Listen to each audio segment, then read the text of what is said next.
ఎప్పటికప్పుడు వచ్చినా మన వాళ్ళంతా టచ్ లో ఉన్నా, నేను కూడా వచ్చినప్పుడు ప్రత్యక్షంగా చెప్పడం లేకపోతే ఫోన్ ద్వారా నాకు తెలియజేయడం, వాటికి నేను పోయినసారి కూడా సబ్ కలెక్టర్ గారితో మాట్లాడడం జరిగింది ఒకనొక విషయం గురించి.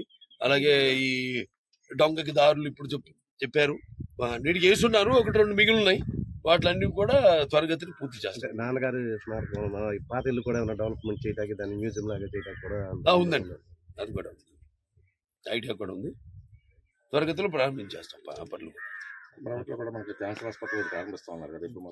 అది టైం పడుతుంది, ఒక 6-8 నెలలు పడుతుంది. మాది ప్రాఫిట్ నో లాస్, సో తాతల మీద ఆధారపడి వాళ్ళం.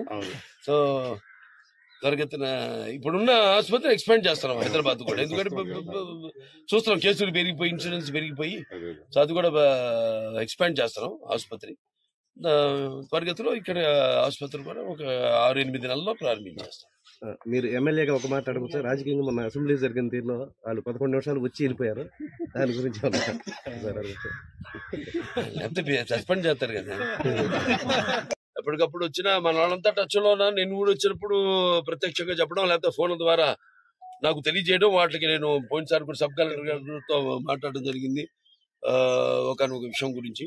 అలాగే ఈ డొంగకి దారులు ఇప్పుడు చెప్పారు, నీటికి వేసున్నారు, 1-2 మిగిలి ఉన్నాయి, వాటిలన్నీ కూడా త్వరగతిని పూర్తి చేస్తారు. నాన్నగారి స్మారకం పాత ఇల్లు కూడా డెవలప్మెంట్ చేయడానికి, దాన్ని మ్యూజియం లాగా చేయడానికి కూడా ఉందండి, అది కూడా ఐడియా కూడా ఉంది, త్వరగతిలో ప్రారంభించేస్తాం పనులు కూడా. అది టైం పడుతుంది, ఒక 6-8 నెలలు పడుతుంది. మాది ప్రాఫిట్ నో లాస్, సో తాతల మీద ఆధారపడి వాళ్ళం. సో త్వరగతిన ఇప్పుడున్న ఆసుపత్రి ఎక్స్పాండ్ చేస్తున్నాం హైదరాబాద్ కూడా, ఎందుకంటే చూస్తున్నాం కేసులు పెరిగిపోయి, ఇన్సూరెన్స్ పెరిగిపోయి, సో అది కూడా ఎక్స్పాండ్ చేస్తున్నాం ఆసుపత్రి. త్వరగతిలో ఇక్కడ ఆసుపత్రి కూడా ఒక 6-8 నెలల్లో ప్రారంభించేస్తాం.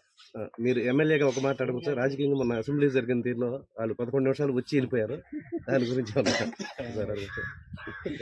లేకపోతే సస్పెండ్ చేస్తారు కదా.